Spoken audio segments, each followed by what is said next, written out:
अकबर और बिलवल की प्रेम कहानी। भूमिका। मुगल सम्राट अकबर और उसके नवरत्नों में से एक बीरबल, जिसे आप बिलवल कह रहे हैं, कि बुद्धिमानी की कहानियां तो हम सभी ने सुनी है। लेकिन इस कहानी में कुछ अलग है। ये कहानी प्रेम की है, दोस्ती की हदें पार कर जाने वाली एक ऐसी अनकही दास्तान जिसे इतिहास ने कभी दर्ज नहीं किया। अध्याय पहली, मुलाकात।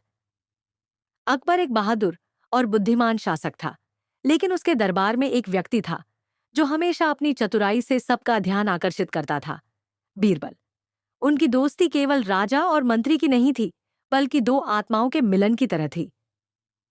एक दिन जब अकबर उदास था, बीरबल ने उसे हंसाने के लिए एक मजेदार कहानी सुनाई।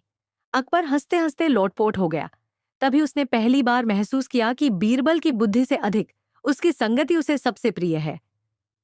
अध्याय 2, अदृश्य बंधन। बीरबल की दोस्ती और गहरी हो गई।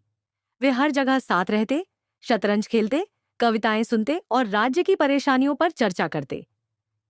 एक दिन अकबर ने बीरबल से पूछा, बीरबल, क्या तुमने कभी प्रेम किया है? बीरबल मुस्कुराया और कहा, जहां प्यार होता है वहां तर्क की आवश्यकता नहीं होती। जैसे मैं आपके प्रति निष्ठावान हूं, यह भी एक प्रेम ही है। अकबर कुछ पल के लिए चुप हो गया। उसे एहसास हुआ कि उसकी जिंदगी में सबसे ज्यादा जिसकी जरूरत है वह कोई रानी नहीं बल्कि बीरबल ही है। अध्याय 3, जलन और स्वीकृति। महल में यह खबर फैलने लगी कि अकबर को बीरबल से असामान्य लगाव है। रानियां ईर्ष्या करने लगी। कुछ दरबारी इस दोस्ती को तोड़ने की कोशिश करने लगे। एक दिन अकबर ने दरबार में घोषणा की कि वह बीरबल को राज्य का सर्वोच्च सम्मान देना चाहता है। यह सुनकर कुछ दरबारियों ने कहा, जहांपनाह, यह क्या उचित है? वह केवल एक मंत्री है, कोई शाही रक्त नहीं।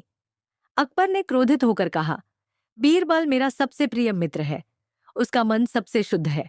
ये ताज और सिंहासन केवल सोने और गहनों से नहीं चलते, बल्कि सच्चे प्रेम और वफादारी से चलते हैं। बीरबल ने अकबर की ओर देखा और मुस्कुराया। अब शब्दों की कोई जरूरत नहीं थी। अध्याय 4, बिछड़ने का दर्द। लेकिन समय ने इस प्रेम की परीक्षा ली। एक दिन कुछ शत्रुओं ने बीरबल के खिलाफ साजिश रची और उसे युद्ध में भेज दिया, जहां वह लापता हो गया। अकबर ने उसे हर जगह ढूंढा, लेकिन वह कहीं नहीं मिला। पूरे महल में उदासी छा गई। अकबर ने खुद को महल में बंद कर लिया। रात को जब वह अकेला था, उसने पहली बार खुद से स्वीकार किया, बीरबल, तुम केवल मेरे मंत्री नहीं थे, तुम मेरे दिल का हिस्सा थे। अध्याय 5, पुनर्मिलन। कई महीनों बाद जब सभी को लगने लगा कि बीरबल कभी नहीं लौटेगा, तब अचानक एक दिन दरबार में एक थका हुआ लेकिन मुस्कुराता हुआ चेहरा आया। बीरबल लौट आया था। अकबर ने उसे देखा और बिना कुछ कहे उसकी ओर बढ़ा और उसे गले लगा लिया। उस समय महल में कोई शब्द नहीं गूंजे, बस दो मित्रों का पुनर्मिलन हुआ। उपसंहार। अकबर और बीरबल की कहानी केवल राजा और मंत्री की कहानी नहीं थी। यह एक ऐसे प्रेम की कहानी थी जो दोस्ती, सम्मान और विश्वास की सीमाओं से परे थी। शायद इतिहास ने इसे कभी प्रेम कहानी के रूप में नहीं लिखा, लेकिन यह प्रेम ही था, शुद्ध, निस्वार्थ और अमर।